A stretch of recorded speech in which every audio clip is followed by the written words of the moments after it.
ಎಲ್ಲರಿಗೂ ನಮಸ್ಕಾರ. ಇವತ್ತೊಂದು ಅದ್ಭುತ ಕಥೆಯನ್ನ ನಿಮ್ ಜೊತೆನ ಹಂಚ್ಕೊಳಿಕ್ ಬಂದೀನಿ. ಒಬ್ಬ ಅತ್ಯಂತ ದೊಡ್ಡ ಶ್ರೀಮಂತ ಬಿಸ್ನೆಸ್ ಮ್ಯಾನ್ ಇರ್ತಾನ. ಅವ ನಾಸ್ತಿಕ ಆಗಿರ್ತಾನ. ಅವ ಯಾವುದೇ ರೀತಿ ಭಾವನೆಗಳಿಗೆ ಬೆಲೆಯನ್ನ ಕೊಡ್ತಿರೋದಿಲ್ಲ. ಅವ ತಂದೆ ತಾಯಿಗೂ ಸಹಿತ ಯಾವುದೇ ಅವರ ಭಾವನೆಗಳನ್ನ ವ್ಯಕ್ತಪಡಿಸ್ಲಿಕ್ಕೆ ಅವಕಾಶ ಮಾಡ್ಕೊಡ್ತಿರೋದಿಲ್ಲ. ದೇವ್ರು, ದಿಂಡ್ರು, ದಾನ, ಧರ್ಮ ಅದ್ರೊಳಗ ಅವಂಗೆಲ್ಲ ನಂಬಿಕೆ ಇರಂಗಿಲ್ಲ. ಹಂಗಾಗಿ ಅವ್ನ ತಂದೆ ತಾಯಿಗೂ ಮಾಡ್ಕೊಡ್ತಿರೋದಿಲ್ಲ. ಅದಕ್ಕೆ ಅವ್ನ ತಂದೆ ತಾಯಿ ಬೇಸತ್ತು ತಮ್ಮ ರೂಮ್ ಒಳಗೆ ಎಲ್ಲಾ ವ್ಯವಸ್ಥೆಯನ್ನ ಮಾಡ್ಕೊಂಡಿರ್ತಾರ. ಅಲ್ಲೇ ಅವ್ರಿಗೆ ಏನ್ ಬೇಕು, ವಯಸ್ಸಾದ್ಮೇಲೆ ಮನುಷ್ಯನಿಗೆ ಸಹಜ ದೇವ್ರು ಪುರಾಣಗಳನ್ನ ಓದೋದು, ದೇವರ ಭಕ್ತಿ ಮಾಡೋದು, ದೇವರ ಕಥೆಗಳನ್ನ ಓದೋದು. ಮನುಷ್ಯನಿಗೆ ಒಂದ್ ವಯಸ್ಸಾದ್ಮೇಲೆ ಅದೇ ಒಂದು ಅಚೀವ್ಮೆಂಟ್ ಇರ್ತದ, ಅದೇ ಒಂದೇನೋ ಮಾಡ್ಬೇಕಂತ ಅನಿಸ್ತಿರ್ತದ ಅವ್ರಿಗ.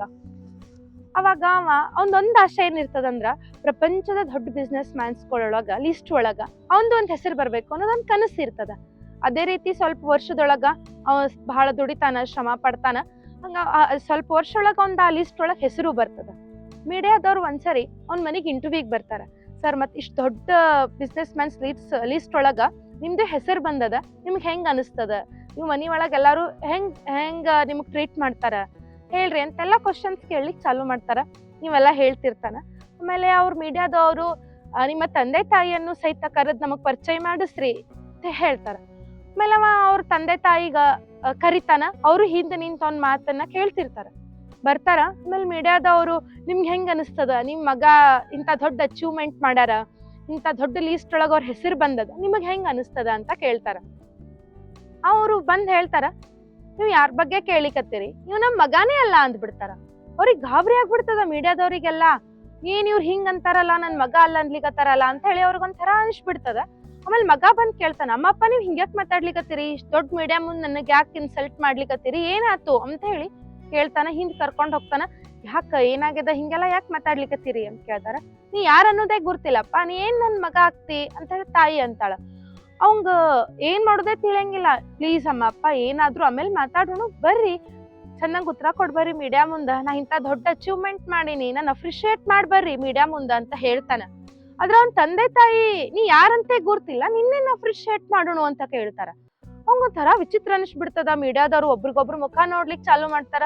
ಅಲ್ಲಿಗೆ ಇಂಟರ್ವ್ಯೂ ಮುಗಿಸ್ತಾರ, ಹೋಗ್ಬಿಡ್ತಾರ. ಅವ್ನ ತಂದೆ ತಾಯಿನೂ ನೀ ಯಾರು ಅನ್ನೋದೇ ನಮಗ್ ಗೊತ್ತಿಲ್ಲಪ್ಪ ಅಂತ ಹೇಳಿ ಹೊರಟು ಹೋಗ್ಬಿಡ್ತಾರ. ಅವ್ ಗಾಬರಿ ಆಗ್ಬಿಡ್ತಾನ. ನನ್ ಅಮ್ಮ ಅಪ್ಪ ನನಗೆ ಯಾಕೆ ಹಿಂಗ್ ಮಾಡ್ಲಿಕತ್ತಾರ, ನಾ ಏನ್ ಮಾಡೀನಿ ಅಂತ ದೊಡ್ಡ ತಪ್ಪು ಅಂತ ಅವ್ನ್ ತಿಳಿಯುವುದೇ ಇಲ್ಲ. ಆಮೇಲೆ ಸ್ವಲ್ಪ ಹೊತ್ತಿನ ಮೇಲೆ ಅವ್ ಒಬ್ನೇ ಆಗ್ಬಿಡ್ತಾನ. ಯಾಕಂದ್ರ ಅವ್ನ್ ಯಾರು ಹಿಂದೆ ಮುಂದೆ ಇರೋದೇ ಇಲ್ಲ. ಅವ್ನ್ ದುಡ್ಡು, ಆಸ್ತಿ, ಅವ್ನ ಅಚೀವ್ಮೆಂಟ್ ಅಷ್ಟೇ. ಅವ್ನ ತಂದೆ ತಾಯಿ ಎಷ್ಟಿರ್ತಾರ, ಅವ್ನ ತಂದೆ ತಾಯಿನೂ ಅವ್ನ್ ಬಿಟ್ಟು ಹೋಗ್ಬಿಡ್ತಾರ. ಯಾರು ಇರಂಗಿಲ್ಲ, ಒಬ್ಬಂಟಿಯಾಗಿ ಉಳಿದ್ ಬಿಡ್ತಾನ. ನಾ ಏನ್ ಮಾಡೀನಿ ಇಂತದ್ದು, ಯಾಕೆ ನಮ್ಮ ಅಮ್ಮ ಅಪ್ಪ ನನಗ್ ಹಿಂಗ್ ಮಾಡಿದ್ರು ಅಂತ ಹೇಳಿ ಒಂಥ ವಿಚಾರ ಮಾಡ್ಕೋತ ಕೂತ್ ಬಿಡ್ತಾನ. ಒಂದ್ ಸ್ವಲ್ಪ ಹೊತ್ತಿಗೆ ಅವ್ನ್ ಫೋನ್ ಬರ್ತದ, ಇಲ್ಲ ನಿಮ್ ತಂದೆ ತಾಯಿದ್ ಹಿಂಗ್ ಆಕ್ಸಿಡೆಂಟ್ ಆಗಿದೆ, ಮತ್ತೆ ಈ ಹಾಸ್ಪಿಟ್ಲ್ ಒಳಗಿದಾರ, ಬಂದ್ ಭೇಟಿ ಆಗ್ರಿ ಅಂತ ಹೇಳ್ತಾರ. ಆಮೇಲೆ ಅವ ಗಾಬರಿ ಆಗಿ ಹೋಗ್ತಾನ. ಅವ್ರ ತಂದೆ ತಾಯಿನ ನೋಡ್ತಾನ. ಏನ್ ಭಾಳ ಮೇಜರ್ ಆಗಿರಂಗಿಲ್ಲ. ಕೂಡ್ತಾನ, ಅಳ್ಳಿಕ್ ಚಾಲು ಮಾಡ್ತಾನ. ನನ್ ಯಾಕೆ ಹಿಂಗ್ ಒಬ್ಬನ್ನ ಬಿಟ್ಟು ಹೋದ್ರಿ, ನಾ ಏನ್ ತಪ್ಪು ಮಾಡ್ದೆ, ನನಗ್ ತಿಳಿಲಿಲ್ಲ, ನನಗ್ ತಿಳಿಸ್ ಹೇಳ್ರಿ ಅಮ್ಮ ಅಪ್ಪ ಅಂತ ಕೇಳ್ತಾನ. ಅವಾಗ ಅವ್ನ ತಾಯಿ ಹೇಳ್ತಾರ, ನೀ ಏನೂ ತಪ್ಪು ಮಾಡಿಲ್ಲ, ನಾ ಎಲ್ಲೋ ನನಗ್ ಸಂಸ್ಕಾರ ಕೊಡೋದ್ರೊಳಗ್ ತಪ್ಪು ಮಾಡೀನಿ ಅನಿಸ್ತದ ಅಂತ ತಾಯಿ ಅಂತಾಳ. ಓ ಮಗಗ, ಇಲ್ಲ ಅಮ್ಮ, ನೀ ನನ್ ಚಂದಂಗೆ ಬೆಳೆಸಿ, ನೀ ಏನು ನನ್ ಕಡಿಮೆ ಮಾಡಿಲ್ಲ, ಆದ್ರೆ ನಾ ಏನ್ ತಪ್ಪು ಮಾಡೀನಿ ಹೇಳಮ್ಮ, ನಾ ತಿದ್ಕೋತೀನಿ ಅಂತ ಹೇಳ್ತಾನ.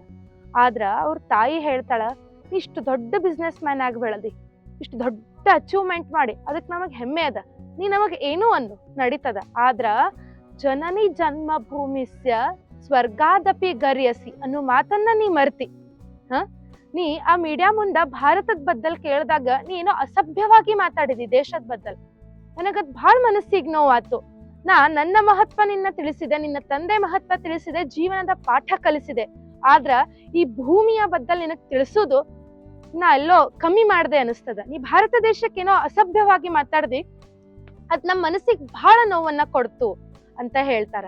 ಅವಾಗ ಅವಂಗ ಅನಿಸ್ತದ, ಹೌದು, ನಾ ಇಲ್ಲೇ ಇರ್ತೀನಿ, ಇದೇ ಭೂಮಿ ಮೇಲೆ ಇರ್ತೀನಿ, ಈ ಭೂಮಿ ಅನ್ನನೇ ತಿಂತೀನಿ, ಈ ಭೂಮಿ ಗಾಳಿಯನ್ನ ತಗೋತೀನಿ. ಆದ್ರ ನಾ ಈ ಭೂಮಿಗೆ ಹೆಸರಿಟ್ನಲ್ಲ, ಬಹಳ ದೊಡ್ಡ ತಪ್ಪು ಮಾಡ್ದೆ ಅಮ್ಮ, ನನ್ನ ಕ್ಷಮಸಮ್ಮ, ನಾ ಭೂಮಿ ತಾಯಿಗೂ ಕ್ಷಮೆ ಕೇಳ್ತೀನಿ. ಹೇ ಭಾರತ ಮಾತೆ, ಇಂದಿನಿಂದ ನಾನು ನಿನ್ನ ಸೇವಕನಾಗ್ತೀನಿ ಅಂತ ಹೇಳಿ ತನ್ನ ತಾಯಿಗೂ ಮಾತನ್ನ ಕೊಡ್ತಾನ, ಭೂಮಿ ತಾಯಿಗೂ ಮಾತನ್ನ ಕೊಡ್ತಾನ. ಎಷ್ಟು ಅದ್ಭುತವಾದ ಕಥೆ ಅಲ್ಲ.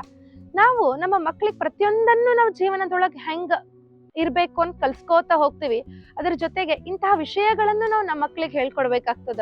ನಮ್ಮ ದೇಶ, ನಮ್ಮ ನೆಲ, ನಮ್ಮ ಭೂಮಿ, ನಮ್ಮ ಭಾರತ ದೇಶದ ಹಿರಿಮೆ, ಗರಿಮೆ ಸ್ವಲ್ಪ ಆದ್ರೂ ನಮ್ಮ ಮಕ್ಕಳಿಗೆ ತಿಳಿಸ್ಕೊಡೋಣ. ನಾಳೆ ನಮ್ಮ ಮಕ್ಕಳು ಏನೋ ದೊಡ್ಡ ಅಚೀವ್ಮೆಂಟ್ ಮಾಡಿದಾಗ ನನ್ನ ದೇಶ ಮಹಾನ್ ದೇಶ ಅಂತ ಹೇಳು ಹಂಗಾಗ್ಲಿ. ಈ 4 ಜನ ಮಾತಾಡ್ತಾರೆ ಯಾರೋ ಭಾರತ ದೇಶದ ಬಗ್ಗೆ, ನಮ್ಮ ಭಾರತ ದೇಶದ ಸನಾತನಿಯ ಬಗ್ಗೆ. ಹಂಗೆಲ್ಲ ನಮ್ಮ ಮಕ್ಳು ಆಗೋದ್ ಬೇಡ ಅನ್ನೋ ಆಶೆಯನ್ನ ನಾವ್ ಇಟ್ಕೊಳ್ಳೋಣ. ನಮ್ಮ ಮಕ್ಳಿಗೆ ನಾವು ಆದಷ್ಟು ದೇಶದ ಬಗ್ಗೆ, ದೇಶದ ಹಿರಿಮೆ ಗರಿಮೆಗಳ ಬಗ್ಗೆ ತಿಳಿಸುವ ಕೆಲಸವನ್ನ ಮಾಡೋಣ. ನಿಮ್ದೆಲ್ಲ ಹೆಂಗ್ ಅನಿಸ್ತು ಈ ಕತೆ? ಕಮೆಂಟ್ ಮೂಲಕ ತಿಳಿಸ್ರಿ. ಎಲ್ಲರಿಗೂ ಜೈ ಶ್ರೀರಾಮ್.